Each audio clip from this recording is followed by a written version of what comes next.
But you were for a few minutes, right? Oh, yeah. I was when I was 8. Of course, things happen. People have been tweeting this. You promised us the story about when you blew a kid when you were 8 years old, and you haven't told me. Right. And so I'll tell it now so they can get off my back. All right, good. Eddie Collins was older than me, so I kind of do what he said. He said to me in his clubhouse. Do what he said. We went to Danny, what was his name? Danny Myrtle's house. He had a clubhouse in the backyard. And we went to his house. Nobody was home. They were probably shouldn't say his last name because you might get I've changed sued. him. Oh, good. So that's why I think I looked at the ceiling like, what was his last name? Good, okay. Danny Myrtle and Eddie Collins. So, no, those are the real names, so I'll probably get sued. Oh, no, are they really? Danny wasn't home. They went to the Jersey Shore. So me and Eddie Collins were like, we'll just play in his clubhouse. He had a pretty cool clubhouse. Yeah. And he says, do you know what a blowjob is? And Sure. I said, yeah. But I thought it was when you blow on a vagina. Oh. But on Valley View Road. That is a more accurate name for what it should be. Yeah. That should be a blowjob. On Valley View Road in Verona, New Jersey, we thought you got pregnant by peeing in people's butts. We did. Like, everybody knows that.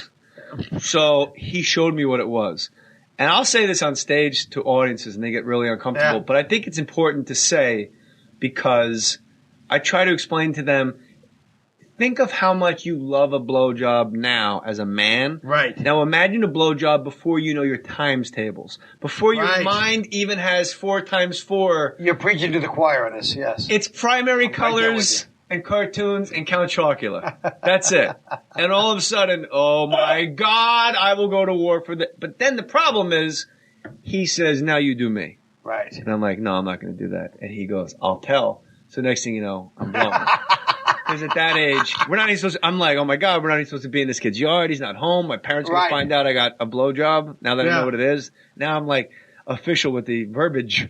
Of course. All right, don't stretch it out. Just tell the story. You're like stupid. That's a great story. So, listen, here's the thing. Yeah. We did it everywhere. We did it the entire summer, 1978. And when you make forts in your house with blankets and stuff, Sure. we did it under there. My dad would be watching TV, and we'd be right next to my father with each other's little pacifiers in our mouths.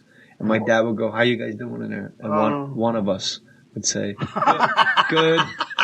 God, why can't you be in my audience every night? That's the funny part. That's hilarious. And one of us. That's where the laughter come, right? Yes. Every night I'm like, come on, you got. That's why I should do a one-man show like you did. That's where the laugh would come. That's the beauty of the one-man show, by the way, is that's you get a little more used to going, that's where the laugh should be. Although it's still, it's still not the same as certain crowds give you a laugh in a certain place and you never get it anywhere else. And that is very frustrating. Buddy Hackett told me, I said to him, what are you, Jeff Ross? But anyway, I introduced it to him. Son of a bitch. Son of a bitch. Here's the thing. I said to Hackett, I don't understand. I was having problems with some network thing.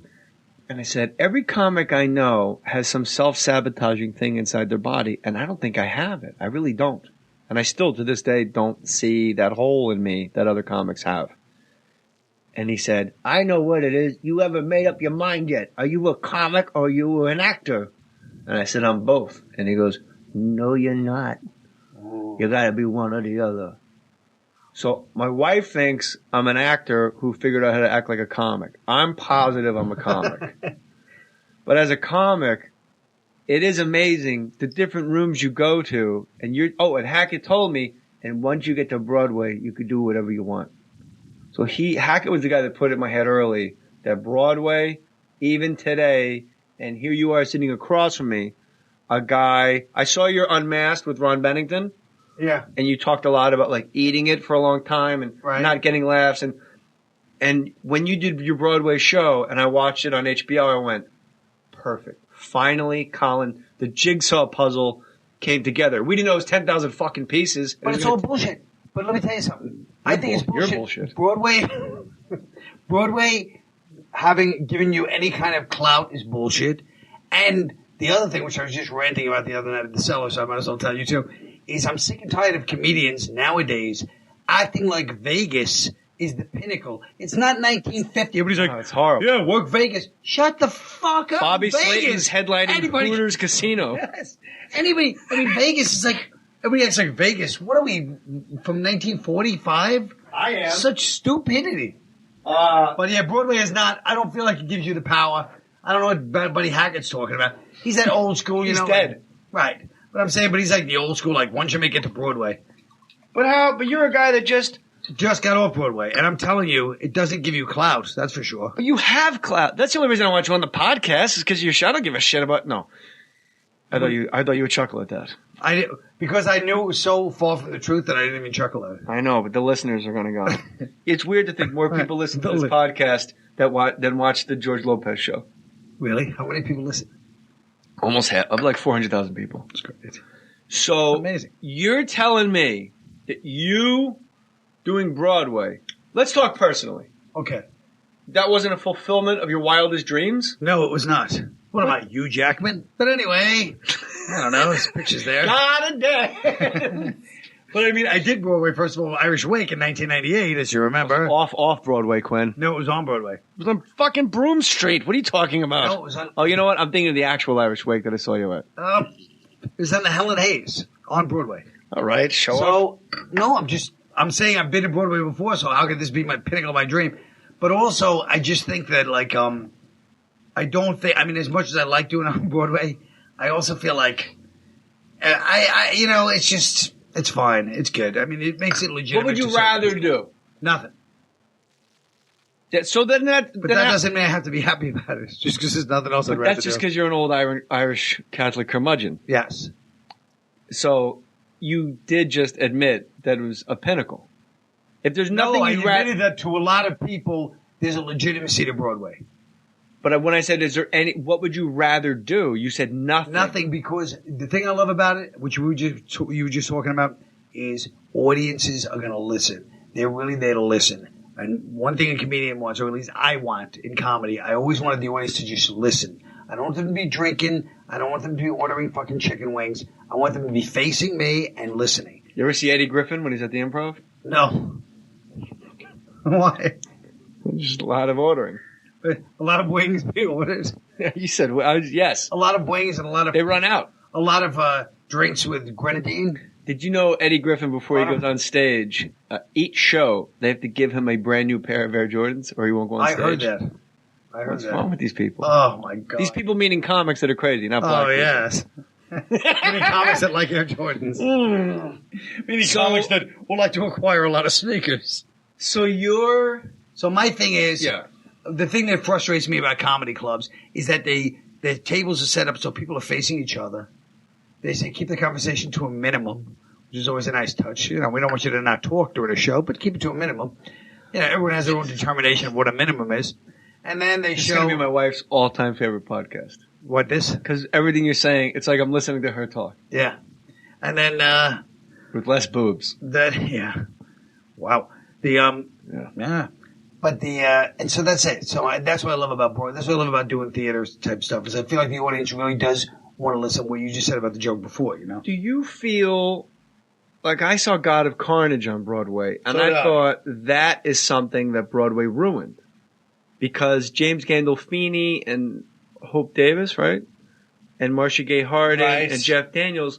And the audience, because they're stars, maybe Broadway didn't ruin, but having a star in your production on Broadway, and I know I'm speaking way out of my league. Let me get that out of the way. But I don't want you, like, fucking... two old ladies from Kew Gardens to burst out laughing because James Gandolfini said, "How the fuck should I know?" to his wife. Cursing to me isn't funny. That's why I don't go to the movies. I don't want to share it with anyone. Yeah. And when you go to Broadway, like a beheading in Spokane. I didn't see that one. With Walken. It was fucking horrible. And he was schmacking it up and hamming it up, and he was very much doing... Well, honey, Colin just had the best point. He goes, I hate clubs. They tell you before everyone's facing each other, and before the show they go, keep your conversation to a minimum. Like, see, look at her reaction. I tell you, this is going to be my wife's favorite podcast. We don't mind if you talk. The Improvs, they run that thing where they go, that guy yells at you. It's Todd Glass. Laugh, shut up, laugh, shut up, laugh, shut up. Sit down. Now people go, we don't want to go. Get. I care. And you're like, now I got to go make everybody laugh after you just showed me a 6-minute video of Jeff Dunham and Peanut. And now I have to laugh? Yeah. I hope you enjoyed D.L. Hewley and Jeff Dunham and Peanut. Yeah. But they're not here tonight. Please welcome Colin Quinn. Jalapeno on a stick is not here either. He always should. But here, please welcome Tom Segura. He's a nice chap. Bring him out. He's no one in the video that you just got excited about, you fucking dolts. But on God of Carnage, I'm so glad you're here. I love it. We got to do this again. We're out of time. Oh. On God of Carnage, people were laughing because people were like swearing. Or on the Walken, a behanding, I think it was called, right? In Spokane, the curtain comes up and Walken's sitting on a bed with a cigarette. And he only has one arm. And he's trying to figure out how to light it. And the place is in fucking full meltdown, batshit laugh mode. And I'm thinking to myself, if that was like Gary Sinise, if that was Bill Nighy, we'd be staring like, did he just lose his hand? Right. Of course. It's supposed to be serious. And at one point, we left at intermission because it looked like at one point he could have just looked at the crowd and went, I need more cowbell. And they would have just stood up. Right. It was horrible. And who's a bigger Walken fan? Nobody. Than me, Colin. Have you told that story on the podcast about him and the when you're sitting there in the dressing room, the makeup? The dog? Yeah. Jay, it was at, no, I haven't. Suicide Kings. We're going to bang out like 9 stories that people have been begging me to do. Okay, good. But you have to talk more than me. All right. That's my big problem is I never shut up. You're like, really? I never noticed that. It's part of the thing. That's part of the charm of the podcast. Yeah? Yeah, what do you want? Somebody's just sitting there, so just getting everybody else to talk? This is part of the fun. It spurs, gets the electricity going. Let's get it going. Let's get it going, guys. Go. What time is it? Tell us the Suicide Kings. Yes, a rhythm circle would be perfect right now. Christopher Walken goes, Jay, I noticed. I had a Rottweiler at the time. No, but first he's sitting in the chair, and you have to set it up because it's like early in the morning. He's getting makeup. Yeah, and he's just staring straight ahead in the mirror. Yeah, he's not even looking at Jay. I totally forgotten this part. He's not looking at me, and I'm in the chair next to him. Right. And he goes, he's just looking at the mirror. Jay, I noticed that you brought your dog to work with you today. And it's such a strange sentence. I think it's like some dialogue of another show he's doing. Right. So, and I'm like, wow. And he goes, oh, Jay Mohr. And I turn my head, but someone's like painting your face and they're like, they got to get everyone in and out. Uh-huh. And I look over and he's still not looking at me. He's looking straight ahead. I totally forgot that part of the story. You're right. And he goes, your dog has no tail. I go, oh, her name's Shirley. There's a big Rottweiler named Shirley. Hall of Famer, man. And I go, her name's Shirley. And he goes, who cares? And he waves the lady off, the makeup and hair lady, and he turns to me and goes, your dog has no tail. What happened to your dog's tail? Where did it go? But now he's sitting like how you sit in a movie, like when he's about to fuck this watch in his ass. Right. Or like, your son and his bitch whore girlfriend stole drugs from me. Yeah. You're a cantaloupe. Like, that's how he's talking to me. And I don't know where my dog's tail is. So I go, I don't know. They just cut it off when they're puppies. And he goes, that's too bad. It would be great to have a tail. And he whispered it to me like, super like private. Oh. And he's got a look on his face like that first line of coke, that first piece of ass. You're like, oh. And I go, why? And he goes, oh! Like, yell loud. It's like 5:30. And he goes, if you had a tail, everyone would know. If you were angry or upset. And he stands up and he goes, they'd see you coming down the block. And they'd go, get back! Oh! Look at his tail. He's crazy. And I'm just fucking staring at him. And I go, I think you mean happy. People know when you're happy when you have a tail. Because you wag it. Yeah. And he gets like mad. He goes, maybe you and your tail. And we just stared at each other. And I don't know what else to say, but it's definitely my turn to talk. And then he's done. He leaves. And all day I'm trying to act in Suicide Kings. I don't know how to act. Jimmy Norton had the best description of acting for himself that I realize is how I do it. Not my turn, not my turn, not my turn, go. Oh. Like, I can't listen.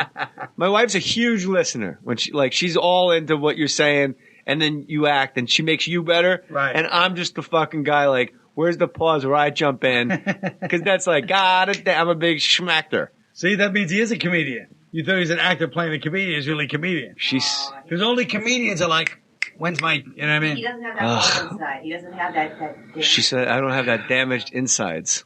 To be a comedian? I mean, do you really think like Jeff Dunham has a hole inside? Oh my God. He's got a hole inside his... I was kidding. He's got a hole inside the dead terrorist. Ugh. Your name is Jalapeno on a Stick. I saw this on the video.